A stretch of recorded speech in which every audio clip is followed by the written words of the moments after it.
My name is Isabel Lorne, and a few weeks ago, my ex-husband told me he was going to sell our house. Not just sell it, he planned to move his new girlfriend in. He said it like he was doing me a favor.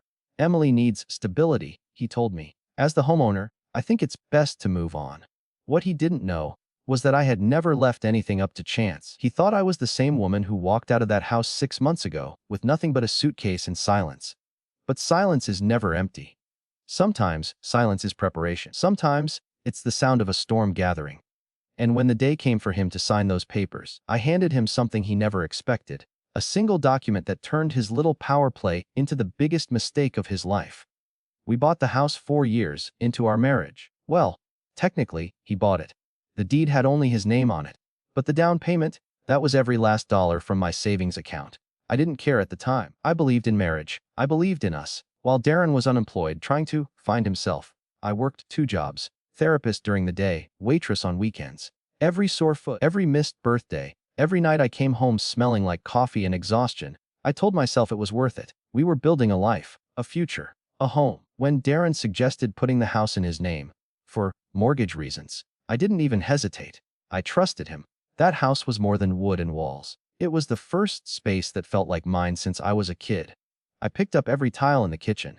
I painted the walls myself in colors that made me feel safe. That little porch with the creaky step. I loved that step because it meant I was home. But over time something shifted. Darren got a job, then a promotion, then another. Suddenly, I was no longer the partner who held us together. I became the boring one. The small career wife who talks to sad people for a living, as he once said, at a company dinner. People laughed. I smiled through it. But I didn't forget. He started wearing shirts I'd never seen, using cologne I didn't buy. He traveled more, stayed out later, and when I asked, "Is there someone else?" he didn't deny it. He just said, "Maybe we both need different things now." So I left. I packed a bag. I left the house I paid for, the life I built. I told him I needed space, and he agreed without a word of protest. No begging, no guilt, just indifference. For 6 months, I stayed silent. I stayed away. But I didn't disappear. I still paid part of the mortgage, not because he asked, but because I had invested in that home. I kept the utilities in my name. I watched the market. And quietly, I made moves Darren never saw coming. So when he called me and said, "Hey, just letting you know, I'm selling the house to Emily," I didn't flinch. I didn't fight. I just said, "Thanks for the heads up." He thought I was still the woman who would walk away without a fight. What he didn't know was that I'd already become majority shareholder in the real estate firm brokering the sale. He didn't know that I'd bought back every piece of myself he tried to erase. And now, I owned more than he ever realized, including the final say over what happened to that house. And I was just getting started. 2 days after that phone call, he texted me a photo of the house. The front porch had been repainted. The garden beds I once kept alive through Montana winters were now replaced with symmetrical gravel and 2 ceramic gnomes. It didn't look like my home anymore. It looked like something ripped out of a real estate catalog. Generic, sterile, fake. Under the photo, Darren had written, "We're listing it next Friday. Emily's friend is the buyer." Everything's moving fast. I didn't even need to ask who Emily's friend was. Emily had been a shadow in our marriage long before she had a name. Tall, blonde, corporate. The kind of woman who wore neutral tones and knew how to say, "I'm just here to help," while quietly rearranging your entire world. She worked in Darren's building, used to leave little passive-aggressive comments on his social media back when we were still married. At first, I thought I was being paranoid. But women know. We always know. And now, she wasn't just taking my husband. She was taking my home. Or so she thought. Darren really believed this would be simple. That I'd nod, maybe ask how much he was selling it for, and then disappear again, like I always did. He'd gotten used to my silence, to my patience. He didn't realize silence could be a strategy. That night, I went to my storage unit. Inside, buried beneath boxes of old textbooks and framed degrees no one in his family ever acknowledged, was a sealed envelope. In it, a copy of our unsigned marital asset agreement. Back when things were unraveling, I had asked Darren to sign it, just to ensure we'd divide things fairly if we ever separated. He never did. "I'm not going anywhere," he had said. But now he was, and he was trying to take everything with him. So I made a call. "Solara Realty, this is Lacey." "Hi Lacey, it's Isabel Lorne. I need to review the seller file for 3N19 Willowbrook Drive." There was a pause. "Oh, yes, of course. We just received the seller documents this morning. Do you want me to send them over?" "Yes," I said. "And I'd like to flag that property for internal hold." Lacey hesitated. "Under your shareholder rights." "That's correct." "Understood. I'll take care of it. You see, what Darren never knew, because he never cared to ask, was that 6 months ago, while I was supposedly finding myself, I invested in Solara Realty. A quiet acquisition, nothing flashy. Just enough to get a seat at the table. Enough to request a pause on any property transaction that looked questionable. Like a husband trying to sell a house, purchased with joint funds to a new girlfriend without disclosure. The best part. Emily's friend wasn't an independent buyer. She was acting as a front for Emily herself. They thought using a proxy would keep things clean. They had no idea I'd see the paper trail. They underestimated me. Again, I printed the documents, reviewed the financing terms, called a lawyer friend. Then they sat back, letting them set the table for the deal they thought they were winning. I waited until Thursday, the day before the scheduled sale. That's when Darren called. Hey, he said casually, just wanted to make sure everything's smooth on your end. Define smooth, I said, flipping through the latest escrow draft I'd been blind copied on. Well, you're not contesting anything, right? No, I said slowly. But there is one thing. What's that? I'm gonna be there. Tomorrow, at the signing. Silence. Then, why?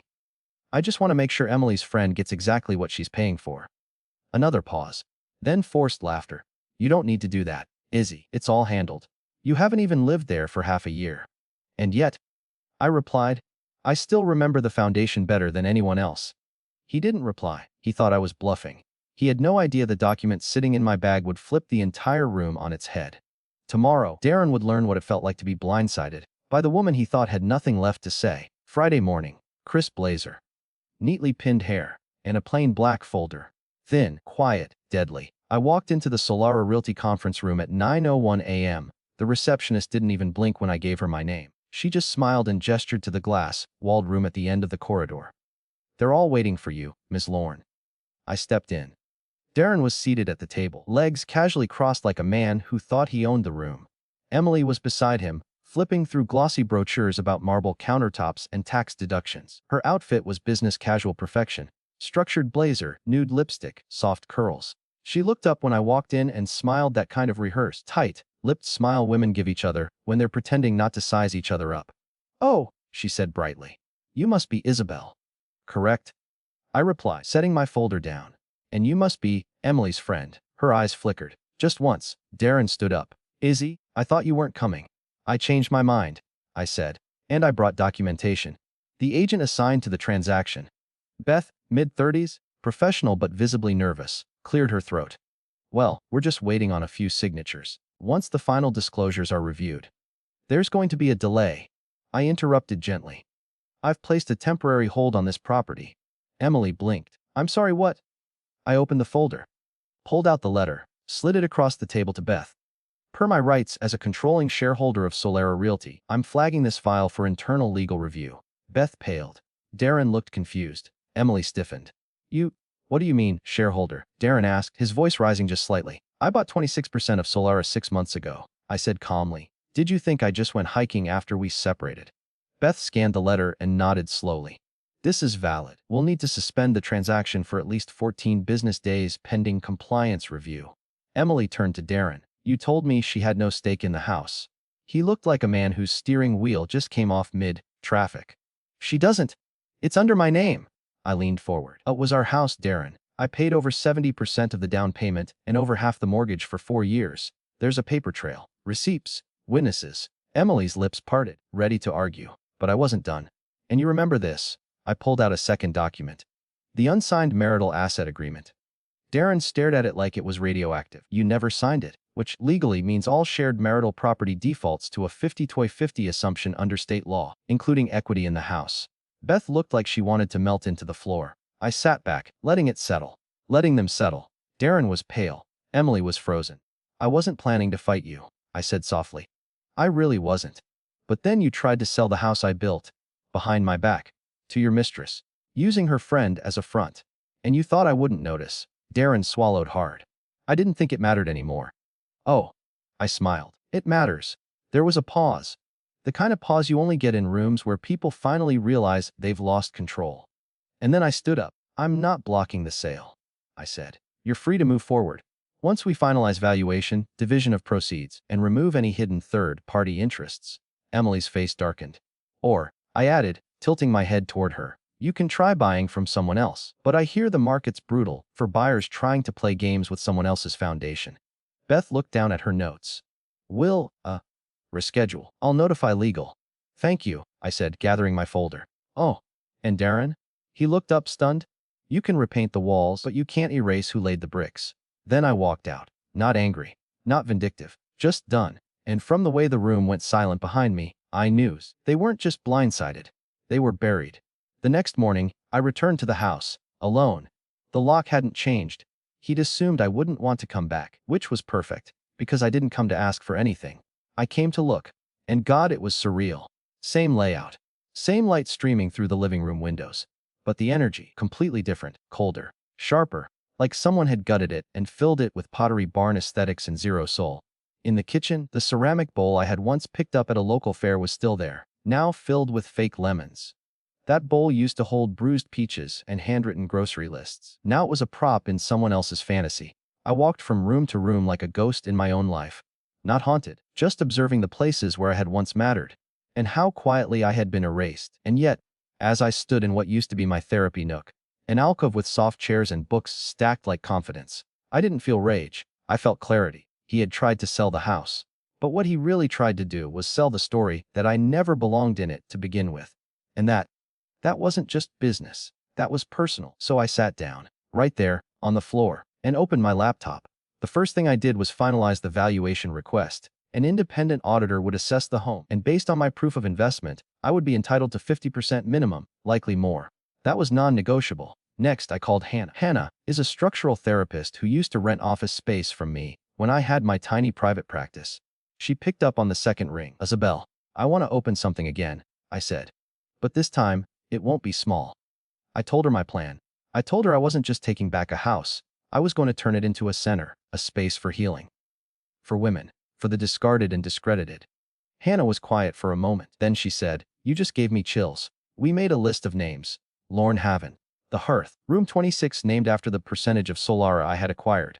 By the end of the call, she was in. Over the next few days, I did what Darren never thought I would do. I stayed. I slept on an air mattress in the master bedroom. The one he used to call his room. Even though I designed it, I removed every object Emily had installed. Her dried eucalyptus bundles, her minimalist black and white prints, her overpriced wine fridge. I didn't burn anything. I didn't break a thing. I just boxed them up neatly, labeled them Staged Dreams, and had them couriered to her office with a polite note. No forwarding address necessary. Darren didn't call, not for 3 days. When he finally did, it wasn't to apologize, it was to negotiate. Look, he said, this is spiraling out of control. You're making this bigger than it needs to be. No. I replied, I'm making it exactly as big as it actually is. You're turning the house into a business now. What is this, revenge? No, Darren, I said, calm as water. This is me reclaiming what I built. You tried to sell a piece of me. I'm turning it into something that can't be bought. He scoffed. You're being dramatic. Then don't watch, I said. But you might want to start packing. Your half is shrinking by the day. I hung up. The next week, contractors arrived. The walls were repainted, this time in tones I chose: forest green, warm clay, and ocean slate. Furniture came in from women-owned local studios. Therapy rooms were restructured. Light, sound, and privacy, planned down to the inch. And outside, the ceramic gnomes were replaced with wild lavender and rosemary. A small brass plaque was mounted at the gate. Lorne Haven. A place to return to yourself. Emily showed up once, sat in her car across the street for nearly an hour. She didn't get out, didn't approach. Maybe she thought I'd wave. Maybe she thought I'd yell. I didn't. I simply stepped out the front door, looked right at her, and locked the gate. Then walked back in without looking back, because I wasn't behind her anymore. I was ahead. 3 weeks later, the house was no longer a house. It was a sanctuary, a converted center for emotional recovery, coaching, and trauma-informed therapy, run entirely by women. Former social workers, divorce survivors, burnout counselors. I didn't just redesign the space. I redefined what it stood for. And on a cool Saturday morning, with sunlight pouring through the front windows and rosemary blooming by the gate, we opened the doors. The launch was quiet but intentional. No big banners, no press circus, just word of mouth and a short post I wrote on my personal blog. They told me I had nothing to offer when I walked out of that house. But healing isn't loud. It doesn't beg. It waits. It rebuilds. Lorne Haven is not revenge. It's return. A return to purpose, to voice, to self. The post went viral in 3 days. Women from all over the city, some I hadn't spoken to in years, Shared it. I got messages from strangers. You put into words what I've never been able to say. How do I sign up for a session? Thank you for not letting him erase you. Even the Montana Standard picked it up. They published a piece titled, From Wife to Founder, How Isabel Lorne Transformed Her Divorce into a Community Sanctuary. It featured a photo of me standing outside the gate, arms crossed, smiling, not for the camera, but for myself. Darren saw it. I know he did, because he showed up. It was a Tuesday afternoon. I was walking a client out the door when I saw him standing on the sidewalk in a wrinkled dress shirt, holding a folder. He waited until we were alone before stepping forward. Can we talk? I didn't invite him in. I just stood on the porch, back straight. Talk. He exhaled, like someone bracing for a fall. I've been thinking about the equity situation, and maybe we should revisit how we're splitting things. I raised an eyebrow. Hey, you mean now that the house is generating revenue, you want to renegotiate your share? He had the audacity to smile, like we were old teammates discussing a strategy. I'm just saying, if we're both benefiting from the space, maybe it makes sense to shift the division a bit. Maybe I take 30%, you take 70%. That feels fair, right? I laughed. I couldn't help it. You tried to sell this house to your mistress, I said. You staged over my memories. You erased my name from paperwork you knew I paid for. That was before, he said quickly. Before I knew what you were going to do with it. I shook my head slowly. You don't get to profit from something just because it turned out better than you expected. He shifted, uncomfortable. I didn't think it would become this. I stepped off the porch, stopping just inches away from him. That's the problem, Darren. You never thought it would become anything. Not me. Not us. Not this place. You thought I'd walk away quietly. You thought I had no voice, no fire left, no fight. And now that you see the glow, you want to hold the match. He swallowed. So you're saying no. I'm saying this is mine. I reply. And you already sold your share. He blinked. What? I smiled. You signed over your equity to me last week. Check your inbox. He fumbled with the folder in his hand. I thought that was temporary. You should read the fine print next time, I said. He looked stunned. Finally speechless. I didn't offer comfort. I didn't offer a seat. I just added, softly, you tried to turn my home into a transaction. So I turned it into a legacy. Now you're just a footnote. Then I turned and walked inside. The door clicked closed behind me. Solid, quiet, final. And for the first time in months, I didn't look back. That night, we held our first group circle in the main room. 12 women sat in a soft, lit circle, surrounded by warm wood, blankets, herbal tea, and the scent of renewal. Some were divorcees. Some were estranged daughters. Some had been pushed out of jobs, homes, and relationships. I introduced myself not as Isabel, the ex-wife, but as Isabel Lorne, founder of Lorne Haven. I didn't need applause. I didn't need permission. I had the one thing Darren never expected me to keep, myself. Months passed. Lorne Haven found its rhythm, gentle, deliberate, powerful. We offered trauma support circles, financial recovery workshops, grief coaching, and something I never thought I'd offer, divorce strategy sessions. It turns out women don't just want to be heard. They want to be prepared. I saw parts of myself in every client who walked through that gate. The woman who felt small in her own kitchen. The woman who paid every bill but couldn't get her name on the deed. The woman who was told, you're overreacting, when her gut said otherwise. And every time I sat across from them, tea in hand, eyes steady, I said the words no one had said to me. You're not crazy. You're just awake. As for Darren, I heard he moved out of state. Rumor has it Emily left him 2 weeks after the signing fiasco. Apparently she didn't appreciate being cut out of her future. He sent me one last email. No subject. Just one line. I never saw you coming. I didn't reply. Some silences are earned. One evening, I stayed late at the center, organizing some books, restocking tea, and wiping down the windows. It was quiet, warm, the kind of quiet I used to beg for when I was still married. Back then, I thought peace was something you found in someone else. Now I knew better. I stepped outside just as the sun dipped low, casting gold across the lawn. The rosemary shimmered. The porch light flickered on like a soft breath, and I realized this was the same house I once walked away from with nothing but a suitcase and a burning in my chest. Back then, I thought I'd lost everything. Now, I had more than I ever thought I'd need. I didn't just get the house. I got the final word. I got my story back. People always ask me if I regret letting Darren take so much before I ever pushed back. And here's the truth, no. Because in losing everything, I gained the only thing that ever really mattered. The version of me that would never let it happen again.